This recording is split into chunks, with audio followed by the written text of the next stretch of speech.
இன்னைக்கு வந்து சித்தி வந்திருக்கா ஊர்லேருந்து, எங்கள் அப்பாவோட தம்பி ஒய்ஃபு. ஆனால் சித்தின்னா பேர் வழியே நாங்கள்லாம் ஒரே ஏஜ் குரூப் தான்.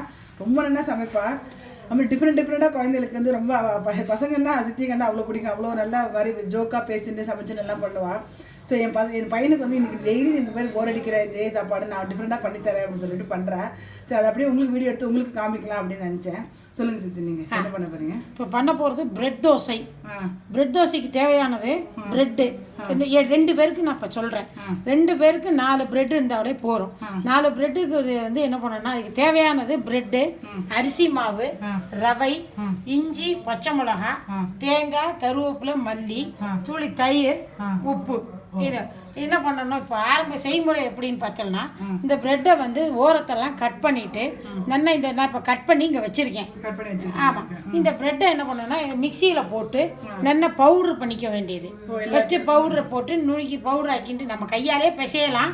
பட் அது கொஞ்சம் கட்டியும் குட்டியும் இருக்குங்கிறனால மிக்சியில் வந்து போட்டோம்னா கொஞ்சம் நைஸாக இருக்கும். அந்த மாவு வந்து ஃபஸ்ட்டு பவுட்ரு பண்ணி வச்சுட்டு ரவை ஒரு கை எடுத்திருக்கேன், அரிசி மாவு ஒரு கை, இது 2ஐயும் போட்டு தயிர் போட்டுட்டு உப்பையும் போட்டுட்டு இந்த வச்சிருக்க தேங்காய், இஞ்சி, பச்சை மிளகாய், பெருங்காயம் எல்லாத்தையும் போட்டு நல்லா பெசர வச்சுட்டு நீ அதுக்குள்ளே இட்லி தட்டில் நெய்யெல்லாம் தடவின்ட்டு ரெடி பண்ணுறதுக்குள்ள அது ஊறிடும். ஊறின பிற்பாடு அதை என்ன பண்ணால் நல்லா அழகாக அந்த இட்லி தட்டில் வச்சு வேக வச்சு இது பண்ணலாம். இட்லி ரெடி. இதுலேயே தோசையும் பண்ணலாம். இதே மெத்தடு தான். அதில் என்ன அப்படின்னா நம்ம கல்லில் ஊற்ற போகிறோம். இதில் என்ன அப்படின்னா சூடாக சாப்பிட்ணும். இதுக்கு தொட்டுக்க ஒன்றும் வேணுங்கிற நெசசிட்டியே கிடையாது. ஏன்னா இந்த தோசை வந்து பஞ்சா இருக்கும். உங்களுக்கு ரவை வந்து அரிசி மாவு போடணும் வேணும் அப்படின்னு நினைச்சா மைதா மாவும் துளி சேர்த்துக்கலாம். வேணும்னாக்க அது ஒன்றும் மஸ்ட்டு கிடையாது. பிரெட் வந்து என்ன பிரெட் வேணும், எந்த பிரெட் வேணாலும் பண்ணலாம். வீட் பிரெட்லையும் பண்ணலாம், கோதுமை பிரெட், நம்ம டயபெட்டிக் பேஷண்ட்லாம் இருப்பாங்க இல்லையா, அந்த பிரெட்டும் வச்சும் பண்ணலாம். இந்த ஓரத்தை வீணாகிறதுன்னு கவலைப்பட வேண்டாம். அதுக்கும் தோசையிலேயே போட்டு இந்த மிக்சியிலே பவுடர் பண்ணுறோம் இல்லையா, அதுலேயே அதையும் போட்டு பண்ணிடலாம். தோசை கொஞ்சம் ப்ரௌனிஷாக இருக்கும், நம்ம அடை மாதிரி இருக்கும். இது வந்து வெள்ளையா இதான். ஆமாம், அவ்வளோதான். இப்போ நம்ம ஆரம்பம் பண்ண போகிறது. என்ன பண்ணுறது? கடுகு, உளுத்தம்பருப்பு, கடலைப்பருப்பு, முந்திரி பருப்பு. குழந்தைகளுக்கு முந்திரி பருப்பு கொடுத்த மாதிரி ஆச்சு, நமக்கு இது போட்ட மாதிரி இருக்கும். இதை போட்டு இது பண்ணிட்டோம், தாளிச்சு கொட்டி இப்போ ரெடி ஆகிடுத்து. இப்போ அந்த பிரெட்டை உதுத்து வச்சுருக்கோம் நம்ம, அதில் இதை தூக்கி கொட்டியாச்சு. அதுக்கு அடுத்தது என்ன பண்ணுறோம் அப்படின்னா, இந்த கேரட் குழந்தைகள்லாம் காய்கறியெல்லாம் டைரெக்டாக சாப்பிடாதுங்கிறதுனால இந்த மாதிரி துருவி வச்சுக்கலாம். நமக்கு என்னெல்லாம் காய்கறி தேவைப்படுறதோ, ஃபார் எக்ஸாம்பிள் இப்போ நான் வந்து இங்கே கேரட் வச்சுருக்கேன், இதிலே கோஸ் போடலாம், பீன்ஸை கட் பண்ணி துருவியோ இல்லைன்னா பீன்ஸையும் போடலாம், வெள்ளரிக்காய் கூட போடலாம்.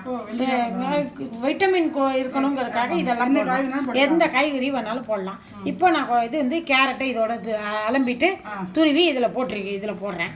அதுக்கு அடுத்தது பார்த்தோம்னா இஞ்சி துருவினது.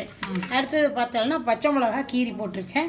பெருங்காயம் வந்து உடம்புக்கு நல்லதுங்கிறதுனால கேஸ் வரக்கூடாது அப்படிங்கிறதுக்காக இதையும் இதில் போட்டாச்சு. இந்த பக்கம் பார்த்தோம்னா அடுத்து தேங்காயை பல்லாவும் போடலாம், இல்லை துருவியும் போட்டுக்கலாம். கருவேப்பிலை, மல்லி அலம்பி ரெடியாக இருக்குது. அதோட இதையும் போட்டாச்சு.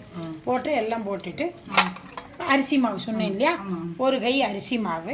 இது வந்து 8 ஸ்லைஸுக்கு ஒரு இதுக்கு சொல்கிறேன் நான். இது தாராளமாக 16 தோசை இல்லைன்னா 18 தோசையே வருமா. இல்லைனாலும் இட்லி பார்த்தோன்னா 18 இட்லி நம்ம தட்டோடைய எத்தனை தட்டோ அதுக்கு ஏற்ற அளவுக்கு. அடுத்து ரவை, நார்மல் ரவையை வறுத்து வச்சுட்டோம்னா உங்களுக்கு ஈஸியாக இருந்ததுனாலும் சரி, இல்லை பச்சையாக போடுறதுனால சில பேருக்கு பொருத்தம் இருக்காது. அதனால ரவையை வறுத்து நான்லாம் ரவையை எப்பவுமே வறுத்து வச்சுருப்பேன், அதை அப்படியே போட்டிருக்கேன். இப்போ ரவையை வறுத்து இதில் போட்டாச்சு. அடுத்தது உப்பு வேணுங்கிற அளவு, தேவையான அளவு. தயிர் சொன்னேன் இல்லையா, 2 கப்பு தயிர் இல்லைன்னா 1 டீஸ்பூன் தயிர் போதும், அவ்வளோதாம்மா. அது போக வேணுங்கிற அளவுக்கு தண்ணி, 1 டம்ளர் ஜலம் வச்சுக்கோங்க. நம்ம விட்டுன்ட்டு அதுக்கு வேணுங்கிற அளவுக்கு எல்லாம் பண்ணி பிசைஞ்சு எல்லாம் பண்ணினதுக்கு அப்புறமா வேணும்னா விட்டுக்கலாம். இப்போ நான் பண்ண போகிறேன். இப்போ எல்லாம் ரெடியாகி வச்சாச்சு. அதுக்குள்ளே இந்த தட்டில் இருந்து நெய் தடவின்ட்டு இட்லி மாவு பக்குவத்துக்கு வச்சுக்கணும். நம்ம கையில் எடுக்கிற மாதிரி எடுத்து நம்ம வேணுங்கிற அளவு எடுத்து ஊற்றின்ட்டு நான் இப்போ வச்சு இது மாதிரி இட்லி. இது தயிர் விட்டிங்களே, அது எப்படி புளிச்சிருக்கணுமா எப்படி? அது இல்லை, புளிப்பு வேணுங்கிறது கிடையாது. குழந்தைகள்லாம் புளிப்பாக இருந்தால் சாப்பிடாதுகள். அதனால சாதாரண தயிராக இருந்தால் ஓகே, ஒன்றும் பிரச்சனை கிடையாது. இதை இந்த மாதிரி இட்லியாக வச்சுக்கலாம். இதையே தோசை அப்படின்னா கொஞ்சம் தண்ணி கொஞ்சம் அதிகமாக விட்டுன்ட்டு தோசை கல்லில் ஊற்றுறதுக்கு அந்த சூடாக சாப்பிட்ணுமா. இதுக்கு தொட்டுக்கிறதுக்குலாம் ஒன்றும் தேவையே கிடையாது. ஏன்னா இது எல்லா வெஜிடபிள்ஸும் நம்ம போட்டிருக்கோம் ஒன்று. ரெண்டாவது இட்லி பார்த்தீங்கன்னா பஞ்சாக இருக்கறதுனால அதுகளுக்கு சூடாக சாப்பிட்றச்ச நல்லா இருக்கும். இப்போது எல்லாம் பண்ணியாச்சு.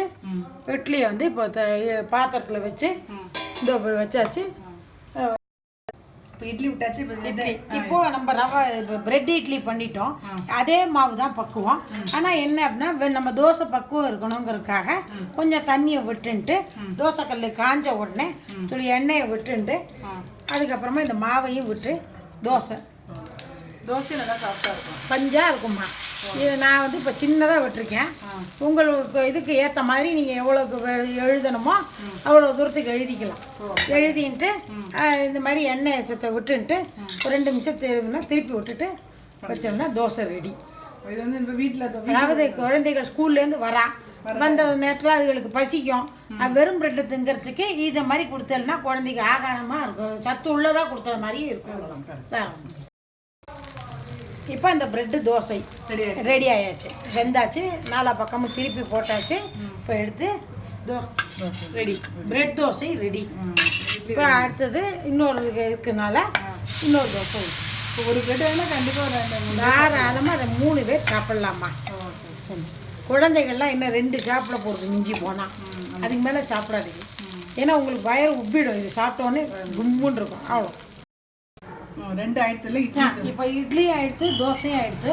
இந்த இட்லி இப்போ பாருங்க, இப்போ வெந்த இட்லியை எடுத்திருக்கேன். அப்புறம் தொட்டு பார்த்தோன்னு வச்சுக்கோங்க அப்படியே பஞ்சாக இருக்கும். பார்த்தல அதே மாதிரி தோசையும் பார்த்தோம்னா பஞ்சாக இருக்கும். குழந்தைகளும் நல்லா அந்த சாப்பிடுங்க, விரும்பி சாப்பிடும்.